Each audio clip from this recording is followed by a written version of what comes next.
হাওমাও খাও, ওয়াসিফের গন্ধ পাও। এই ওয়াসিফ, কেমন আছো তুমি? ভালো আছো তো ওয়াসিফ? আমি লালটু ভূত এসে গেছি ওয়াসিফ। তোমাকে আজকে আমি ধরে ধরে খাবো, কারণ তুমি অনেক দুষ্টামি করছো ওয়াসিফ। মনে রাখবে, বেশি দুষ্টামি করলে লালটু ভূত ধরে ধরে খেয়ে ফেলবে তোমাকে ওয়াসিফ। তুমি জানো না, লালটু ভূত ভালো বাবুদের বন্ধু, দুষ্টু বাবুদের শত্রু। তুমি কি লালটু ভূতের বন্ধু হতে চাও না ওয়াসিফ? লালটু ভূতের বন্ধু হতে গেলে তোমাকে কি করতে হবে বলো তো? বেশি বেশি পড়াশোনা করতে হবে, তাই না? বেশি বেশি খেতে হবে, তাই না ওয়াসিফ? মনে রাখবে, গুড বয় হতে গেলে লক্ষ্মীবাবু হতে হয়।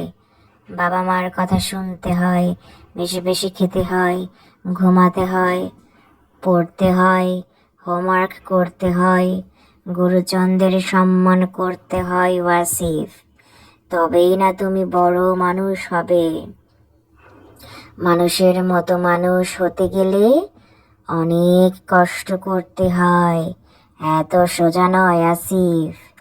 আর তাই জন্যে মনে রাখবে, তোমার প্রথম শিক্ষক হচ্ছে তোমার বাবা মা। তাদের কথা অমান্য করা যাবে না। তারা যেটা বলবে ভালোর জন্য বলবে, বুঝলে ওয়াসিফ?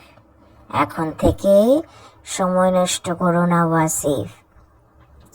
আমার কথা যদি না শোনো, তাহলে যে কোনো সময় টুপ করে আমি তোমার বাড়িতে এসে তোমাকে ধরে নিয়ে যাব ওয়াসিফ। ধরে নিয়ে গিয়ে মচমচ করে চিবিয়ে খাবো।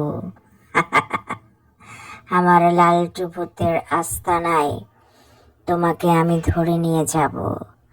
ধরে নিয়ে গিয়ে তখন দেখবে, তোমার মতো ছোট ছোট অনেক বাবুরা আছে, তারাও দুষ্টামি করতো, কারো কথা শুনতো না, মারামারি করতো, ঠিক মতো খেত না, বাবা মাকে অবহেলা করতো, কারো কথা শুনতো না, নিজেদের মন মতো চলতো। তারপর আমি সবাইকে ধরে নিয়ে এসেছি ওয়াসিফ। এখন তুমি বলো, তুমি কি গুড বয় হতে চাও, নাকি ওদের মতো বাচ্চা বাবু হতে চাও? তাড়াতাড়ি জানাও ওয়াসিফ।